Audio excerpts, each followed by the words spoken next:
Since the Fox debate, the conservative group Red State disinvited Donald Trump from a weekend gathering over his comments about Megyn Kelly, and a number of Republican candidates now denouncing Trump's language. Joining us now here in Washington, Amy Holmes, who anchors the Hot List at The Blaze, and Michael Tomasky, columnist for The Daily Beast.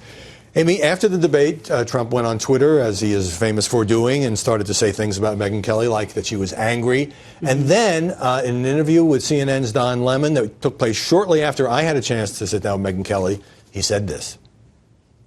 He starts asking me all sorts of ridiculous questions. And, you know, you could see there was blood coming out of her eyes, blood coming out of her wherever. So what do you think about Megyn Kelly's questions during the debate and Trump's reaction? I thought her questions were absolutely fair. This was a public dispute that Donald Trump had with Rosie O'Donnell, the quotes that Megyn was quoting back to him. It was a public dispute. But it was more than Rosie, as she said. And it was more than Rosie. I think Trump actually got the better of the exchange with his one-liner, even if it was dishonest. But as we know, since then, I think he's been, in his words, a real loser. Well, he is on the offense, Michael. This morning he called into 4 Sunday shows, ABC, CBS, NBC, and CNN. Wasn't appearing on Fox. Here is a quick bit of what he said on Meet the Press. Do you want to apologize? No, there's nothing to apologize. She asked a very, I thought, very unfair question, and so did everybody on social media. And from a media point of view, this has become the story of the post-debate period.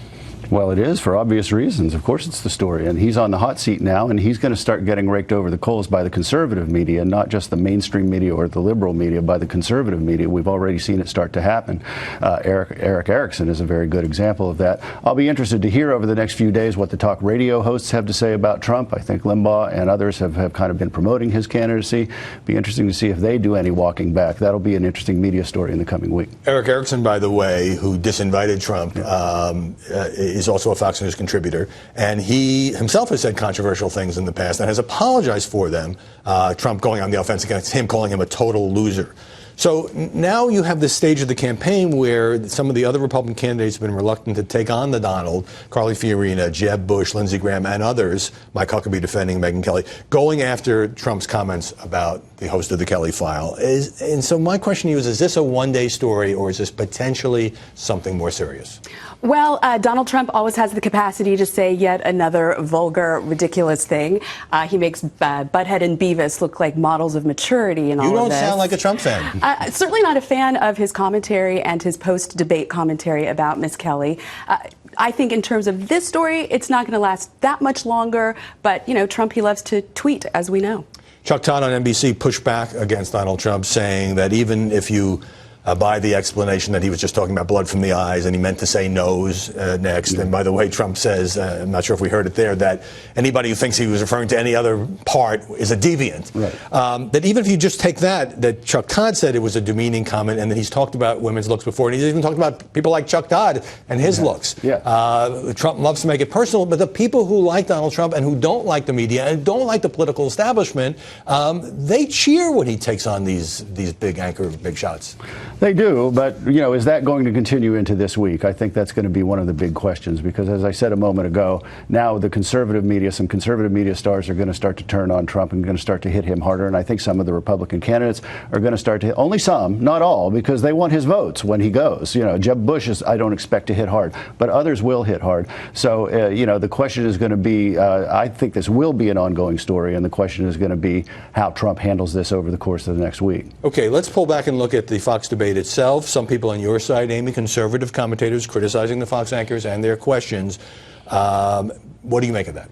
And a lot of conservatives cheering on Fox News for putting on a fantastic debate. There was substance. There were, moments of intensity and conflict and real substantive discussion and conflict. For example, the exchange between Governor Christie and Senator Rand Paul over the NSA. Those are real disputes, and viewers, 24 million of them, got to be exposed to the Republican Party and their principles and ideas.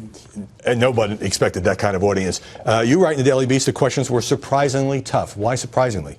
Because they were pretty confrontational. And broadly speaking, there are two categories of debate questions. There's the confrontational, defend your record on this, and there's the more open-ended, what would you do about problem X in the world? And there were a lot more questions in the first category than in the second category, and usually there's more of a mix than that. I will say, however, Marco Rubio did get, and I don't think this is a conspiracy or anything, but it just happened this way. Marco Rubio got more of the second category of question than the first. I think that's why he came out looking comparatively good. Mainstream media pouring a lot of love on the Fox moderators. I mean, liberal New York Times columnist Frank Bruni's saying, "I never thought I'd write this, but hooray for Fox News." So, but, you know, my view is they were acting like journalists. They were crafting questions to try to pin down these candidates, whether you thought the questions were unfair or not, whether you thought Trump was singled out or not. This is what anchors and journalists do in a debate. Absolutely, and I guess it's never too late, even for Frank Bruni, to become a fan of Fox News.